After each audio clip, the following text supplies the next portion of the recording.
Sziasztok! Megnézzük, hogy mit mutat a kártya a következő 48 órára. Ismét két csoport van, az első csoport és a második csoport, és lássunk is hozzá. Lássuk, hogy akik az első csoportot választották, számukra milyen üzenet érkezik. Lássuk, milyen üzenet érkezik az első csoportot választók számára, mi fog történni következő 48 órában, onnantól kezdve, hogy megnézed ezt a videót. Mire lehet számítani?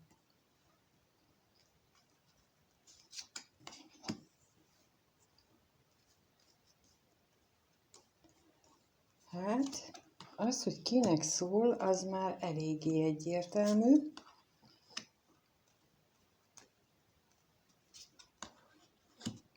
Mert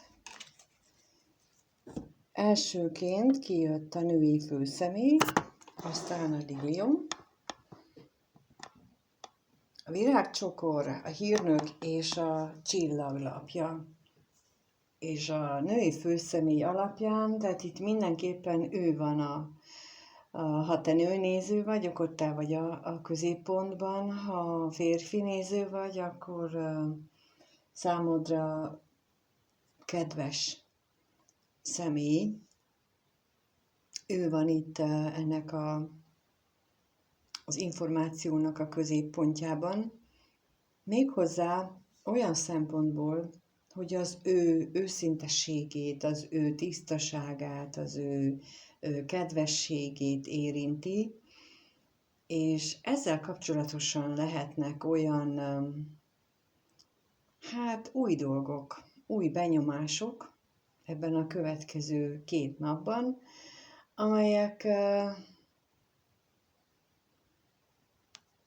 amelyek gyógyulást hozhatnak. És ha te nő vagy, akkor neked lehetnek olyan a saját őszinte véleményeddel kapcsolatos, a saját önvalóddal kapcsolatos információk vagy dolgok, amelyekre eddig nem gondoltál.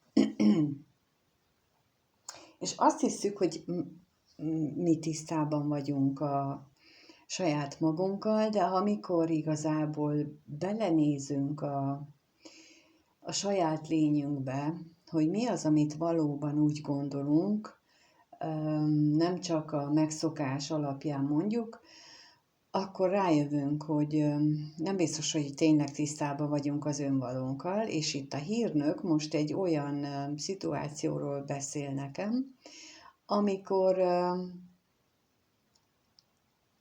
egy olyan helyzetbe kerülhetsz, ahol el kell döntened, hogy a régi mechanizmus, a régi beidegződés szerint mondjuk rábólintasz egy helyzetre, egy kérdésre, egy feltevésre, vagy megállsz közben, és azt mondod, hogy húha, ez nem biztos, hogy én ezzel egyetértek.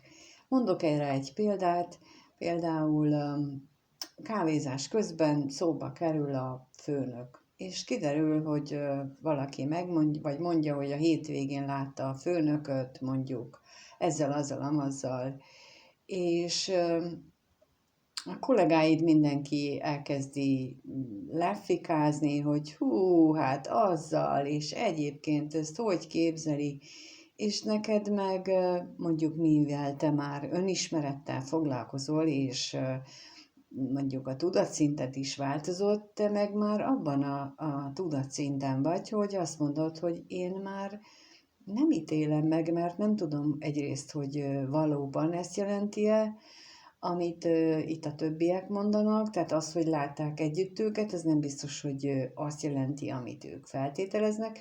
Másrészt, ha meg azt is jelenti, ahhoz sincsen semmi közöm. Tehát egy ilyen típusú ráeszmélésre gondolok én, mert utána a csillaglapja van, ami azt jelenti, hogy ez benned egy további gyógyulást, vagy tudatszint emelkedést fog okozni, vagy eredményezni, az, hogy te például azt mondod, hogy nem, én ebben nem veszek részt.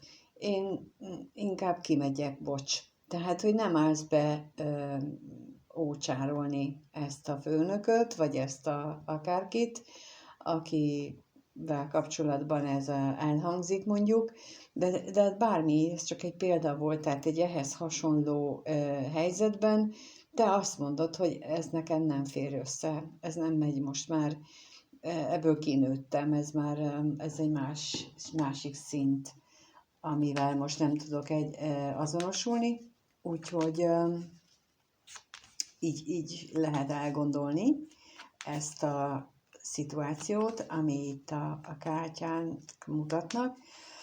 De rákérdezzünk, hogy a liliomra milyen információt kapunk még, milyen információ érkezik a liliomra. Kijött a korbács és a lóhere.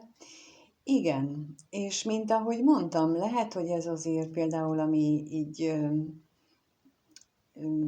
szituáció, amibe kerülsz, az ráadásul nem is lesz kellemes számodra, mert valamilyen módon te is érintett leszel benne.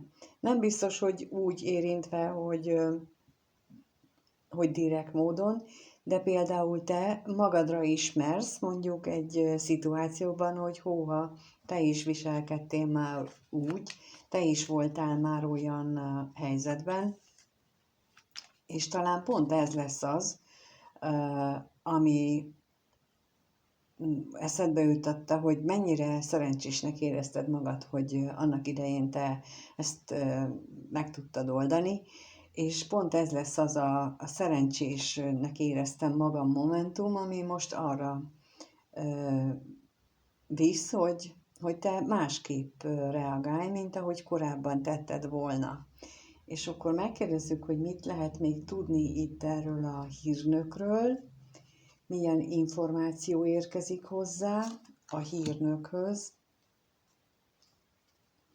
milyen információ érkezik a hírnökhöz, kijött a könyv és a róka. Igen, tehát ez is, amit példát mondtam, ez nagyon, ez a könyv és a róka kombináció, ez nagyon arra hasonlít.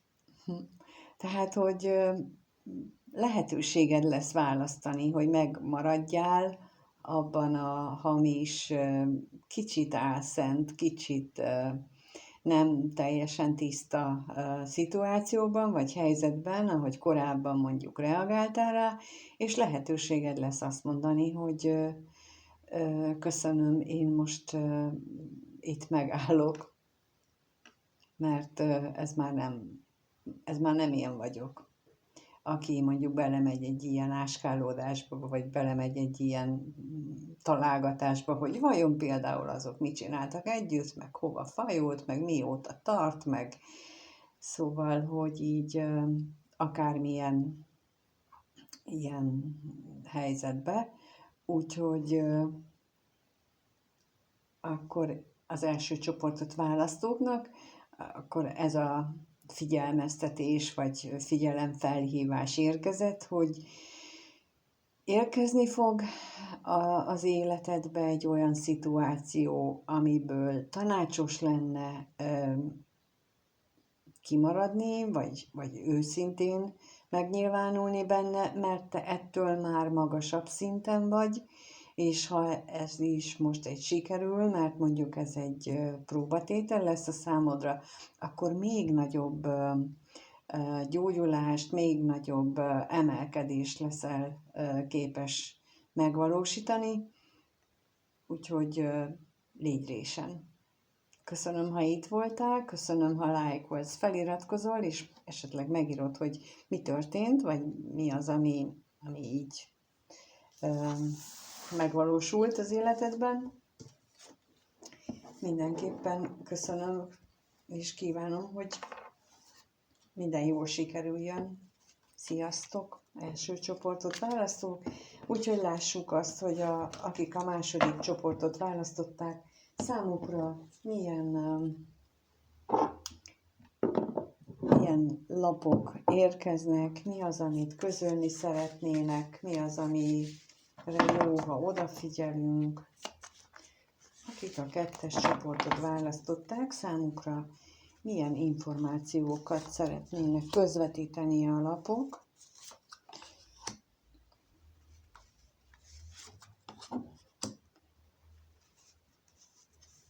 Hát, ahogy az első csoportnál is mindjárt azzal kezdődött, hogy kinek szól, itt is eléggé meghatározza a célcsoportot az első lap, mert a Kejhek királya érkezett, aztán a második az érmék 4-es, aztán a botok 10-es, botok 8-as és a kardok 2-es, és én nekem most az jön, hogy olyan valaki van az életedben, aki a szíved királyát, aki az érzelmeidet birtokolja, vagy tartja fogva, viszont ő nagyon ragaszkodik az ő terheihez. Tehát ez most egy olyan személynek szól, akinek egy olyan kapcsolata van, ahol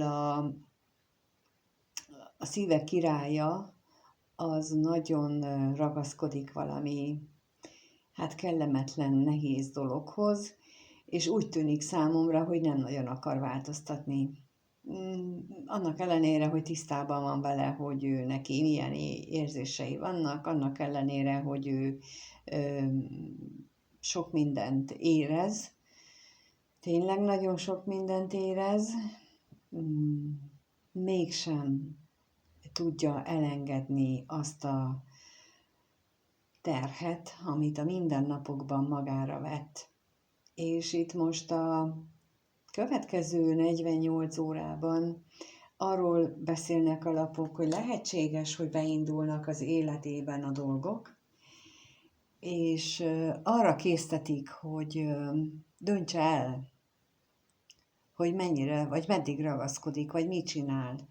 Mert itt a botok 8-assal nem csak az információt jelenti, hanem a begyorsulás, tehát a helyzetek, a szituációk, az események begyorsulását is jelenti, és a kardok 2-essel a végén pedig ugye a botok abba az irányba mennek, tehát a döntésképtelenség irányába, tehát az események a döntésképtelenséget célozzák meg, hogy ott kellene már dönteni. És nekem teljesen erről beszélnek, hogy ez a Kejhek királya, ő neki fel lesz adva a lecke tulajdonképpen most a héten, hogy mit akar. Még mindig cipelni a botjait, a terheit, vagy hajlandó abból letenni, és hajlandó tényleg a szívére hallgatni, vagy a terhek cipeléséhez, a korongjaihoz, az anyagi világhoz, a hitrendszeréhez ragaszkodik. Tehát ez lesz itt a fő kérdés az ő számára, de megkérdezzük, hogy mit jelent itt az érmék 4-es. Mihez ragaszkodik ez a Kejhek királya? Ilyen nagyon, erről mit tudhatunk meg? Még egyet. Kijött az érmék 5-ös és a főpapnő.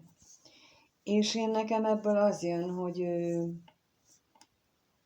azért ragaszkodik ezekhez a terhekhez, mert nagyon fél a veszteségtől. Nagyon fél attól, hogyha ő elengedi ezeket a terheket, akkor ő kisemmiződik, akkor ő nincs telen marad, és koldus lesz, és hiába van ott benne a hang, hiába van benne egy intuíció ebben a Kejhek királyában, mert ő abban is jó, az nem csak az érzéseiben, hanem az intuíciójában is képes belemerülni.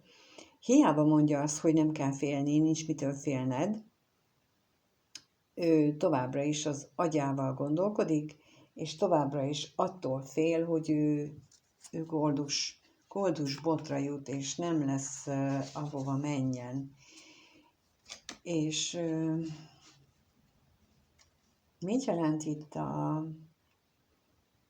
Botok 8-as? Arra megkérdezzük, hogy milyen események várhatók, amik így begyorsulnak. Mi az, ami itt a Botok 8-asnál várható? Kijött a Botok 6-os és a Kardok 10-es. Hát, ez két véglet. Amit mondtam, hogy a botok a Kardok 2-es felé irányulnak, tehát a döntésképtelen helyzetet kellene valahogyan megszüntetni, és itt a Botok 6-ossal azt mondja, hogy sikerül túljutni ezen a hátba szúrtak, becsaptak, kihasználtak, és leküldtek a földre helyzeten, és akkor megkérdezzük, hogy mi jön itt a Kardok 2-esére, mi ez a ha itten. Kardok 4-es és a bolond. Ha hajlandó ez a kelyhek királya arra, hogy bolond módjára bevállalja ezt az új helyzetet. Tehát, hogy feladja végre ezt a mérhetetlen ragaszkodását. És nem tudom, hogy mi lesz ez, de az a Botok 6-ossal, tehát milyen begyorsulás, esemény várható, ami a Botok 8-asa jelöl, de a Botok 6-ossal az egy olyan nagyon pozitív eseménynek mutatkozik, egy olyan nagyon látványos, ami képes őt felrázni, képes arra, hogy elhiggye, hogy tényleg van lehetősége, és ha belemer ebbe állni, nem csak pillanatnyilag, hanem holnap is még kitart emellett a döntése mellett, akkor megindulhat az új kezdet, ami viszont egy nagyon sikeres és nagyon jó eredményt hozhat. Úgyhogy ez most konkrétan azt hiszem, hogy nem azoknak személy szerint szól, aki ezt a csoportot választotta, hanem az ő szívükhöz közel álló személyről mondja el, és talán azért, hogy ti hogy ti úgy álljatok hozzá, hogy támogassátok ezt a kelyhek királyát. Ti úgy álljatok hozzá, hogy már ne akarjátok neki megmondani, hogy ő mit csináljon és mit nem, hanem annyit tudtok, vagy annyit mondjatok, mint amit a főpapnő mondana neki, hogy hallgassa megérzésedre, hallgass befelé, és ne arra, hogy az agyaddal, hogy nem fog sikerülni, hanem hogy merjél hinni, bízni abban, hogy a dolgoknak jó kimenetele lesz. De ehhez nektek is ez kell. Nektek is erre van szükségetek, hogy bízzatok, és elhiggyétek, hogy a dolgoknak jó kimenetele lesz. Ennyiben szól nektek ez a kirakás, és az összes többi az így egy ilyen pozitív megerősítés számotokra, hogy azért van lehetőség, és van kiút a jelenlegi helyzetből, még hogyha azt látjátok is, hogy nem lehetséges. Köszönöm szépen, hogyha itt voltatok, köszönöm, ha lájkolsz, feliratkozol, és mindenkinek minden jót kívánok, sziasztok!